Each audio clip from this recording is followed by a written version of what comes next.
ഈ പെണ്ണ് സ്കൂളിലെ കിച്ചൺ ടാപ്പ് തുറന്നതും ഷോക്കാവുന്നു. കാരണം അതിൽ നിന്ന് വെള്ളം ചുവന്ന നിറത്തിൽ വരുന്നു. അപ്പോൾ അവിടേക്ക് വന്ന HF ആ വെള്ളം കണ്ടതും എല്ലാ ടാപ്പും സീൽ ചെയ്യാൻ പറയുന്നു. അതേസമയം എമർജൻസി വാട്ടർ സപ്ലൈ കുട്ടികൾക്ക് കുടിക്കാൻ മാത്രമേ തികയൂ. അതുകൊണ്ട് അന്ന് സ്കൂളിലെ ലഞ്ച് ക്യാൻസൽ ചെയ്യുന്നതല്ലാതെ അവർക്ക് വേറെ വഴിയില്ല. പക്ഷെ HFന് ലഞ്ച് ക്യാൻസൽ ചെയ്യുന്നതിൽ താല്പര്യമില്ല. അതുകൊണ്ട് അവർ പെട്ടെന്ന് ക്ലാസ് റൂമിലേക്ക് വന്ന് കറക്റ്റ് ടൈമിൽ തന്നെ ലഞ്ച് കൊടുക്കുമെന്ന് പറയുന്നു. അത് കേട്ട് എല്ലാ കുട്ടികളും ഹാപ്പി ആവുന്നു. പക്ഷെ സ്റ്റാഫുകൾക്ക് വെള്ളമില്ലാതെ എങ്ങനെ കുക്ക് ചെയ്യുമെന്ന് മനസ്സിലാവുന്നില്ല.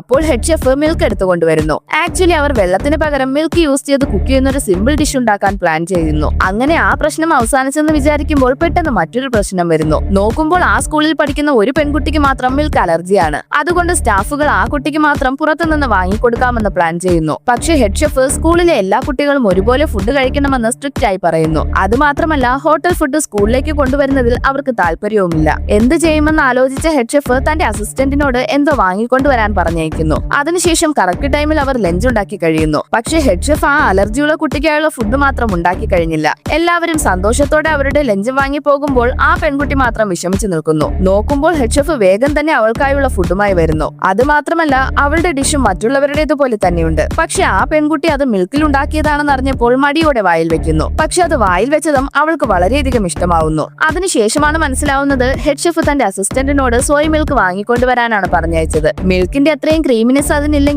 ഏകദേശം മിൽക്കിന്റേതുപോലെ തന്നെ ടേസ്റ്റിൽ ഉണ്ടാക്കാം. അതേസമയം മിൽക്ക് അലർജിയുള്ള ആ പെൺകുട്ടിക്കും സേഫായി അത് കഴിക്കാൻ കഴിയും. മറ്റുള്ളവരോടൊപ്പം ആ കുട്ടിയും എൻജോയ് ചെയ്ത് കഴിക്കുന്നത് കണ്ട് HF മാത്രമല്ല അവിടെ ഉണ്ടായിരുന്ന എല്ലാവരും തൃപ്തിയോടെ നോക്കി നിൽക്കുന്നു.